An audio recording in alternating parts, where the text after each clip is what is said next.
Hello beer tubers and welcome to another beer review with me, Peter, the master of hoppets. Today checking out some more classic beer, some beer from Fuller's. And technically, this could almost be a Throwback Thursday video, but turns out I never reviewed this beer. It's like, what? It's so funny, like, some of those classic beers that I've had quite a lot of times over the years, and from the UK. Turns out I never reviewed them. And it's so funny because it's beers that were very familiar to me back in the day that I loved, but for some reason, I don't know why I never did. But we're finally doing it now. And yeah, this is none other than Fuller's Golden Pride. Named by Michael Jackson, the cognac of beers. And if you don't know Michael Jackson, he was a beer writer, author. He did just a lot for beer, really. When beer was not the thing, like everyone knows about so many styles and whatnot nowadays, but he was one of the biggest driving forces in pushing a beer and historic beer styles and showing that there's different things in macro produced beer and whatnot. The beer hunter. So he is probably the OG beer blogger almost, the OG beer author. You could give him many names, but it's definitely an icon in the beer industry. So Golden Pride, I haven't had this beer in a long time, even years, actually. So yeah, I remember really enjoying this. I remember it as being a very malt forward and estery, so fruity English beer. It's an English strong ale, and that pretty much is a style of beer that falls somewhat short of being a barley wine.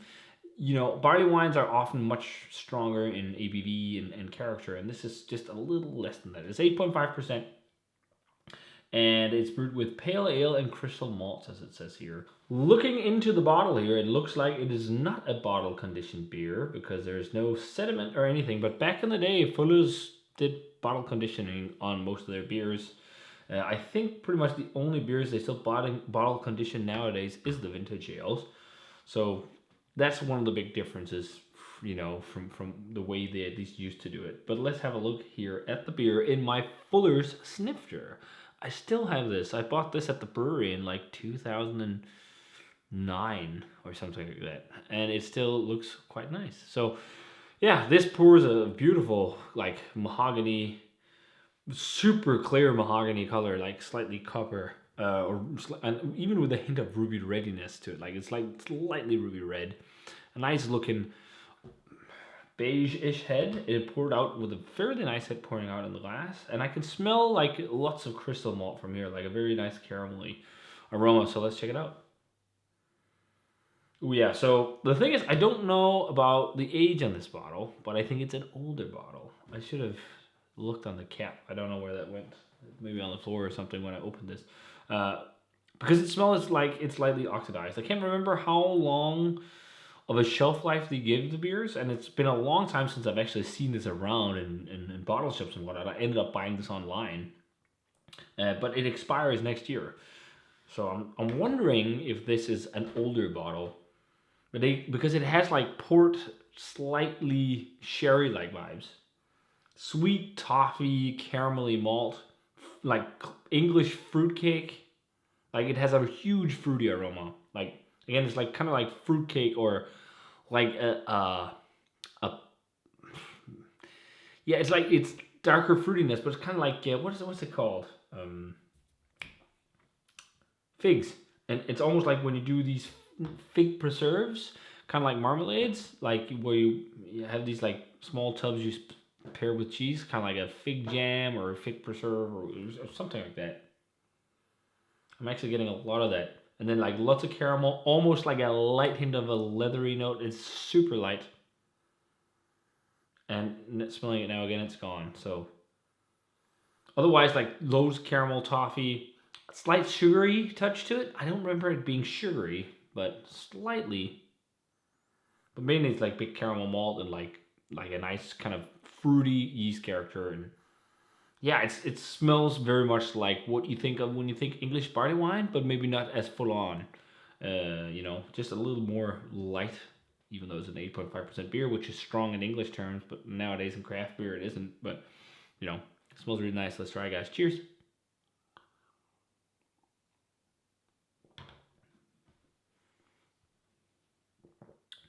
Yeah, that is really good. That is really good. It's definitely not like really sugary or sweet. It just had like a slight sugary aroma. This is pretty much what I remember. Really malty, but also fruity and estery beer.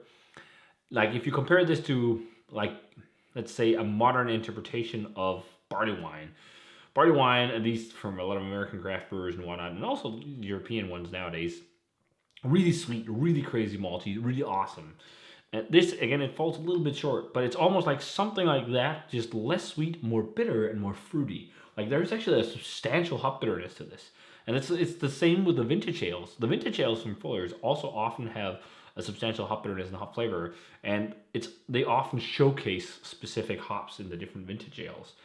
And it's don't think IPA hoppiness and whatnot. It's just like it definitely stands out as there's a bold hop character to it compared to what you might think of when you think strong malty beer. But it's super well balanced and everything is like it's balance, which is with a lot of these classic beers. Mm, it's really good. It almost reminds me of having like the um, limited edition oak aged ales just without the oak, even though there's like if you stretch your imagination there's almost vibes of it because of oxidation.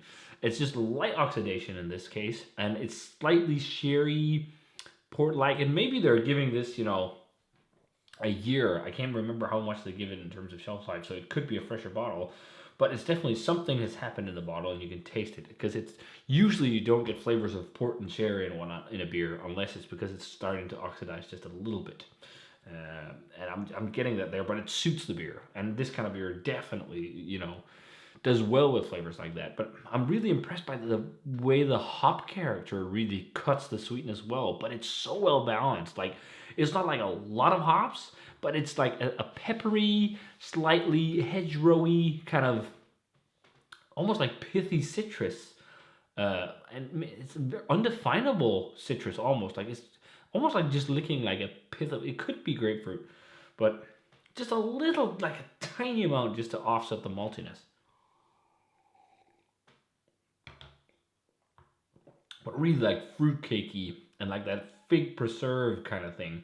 It's huge on it and like really caramelly, really toffee. Like if you've ever chewed on like double roasted crystal malts or like dark crystal malts or just in general like a lot of like think Thomas Fawcett or Simpsons and whatnot. If you ever ate some of their crystal malts, that's kind of the flavor you get. Like these really deep crystal malt, like caramelized malty flavors is what you're getting a lot of. That's paired with this hoppiness and also like a fruit cakey yeast ester. And again, for me, it's like a fig preserve thing. Is really good. There's also some nuttiness to it, and yeah, again, a little bit of a spice. This is a very nice beer still. I'm really enjoying it actually. I think for some reason I had an idea like when I was smelling it, it was a bit sweeter, but drinking it, I think it's like it's not or just like sugary, but I don't feel like sugary. It's just like caramel malts. I totally understand why this is one of Fuller's highest rated beers because it's so well balanced and really nicely made. Um, it's just it's a classic. Really, it is a classic. I think back in the day, I would have graded this a 95 or something like that. Just I rewatched some old videos earlier today and whatnot, and it's like just listening to what I talk about and these kind of things. I think I would have graded it higher, but I still definitely think deserves like around the 90s mark, maybe a 92, I'd say. Something like that. I think 92 is pretty good. Like it's really, really, really well made, like classic English beer. But yeah, this was really fun to revisit and try again. It's just a benchmark example of English strong ale, the kind of in between barley wine, or before barley wine style. And some people might even call this a barley wine. It's so it's just like malty beer, but it's just very different from lots of modern interpretations of these styles just because it has a huge yeast character as well. And also some hop character, which is really nice. So yeah, I think this is definitely worth a try if you guys can get it. It was really hard to come by for some reason in Denmark.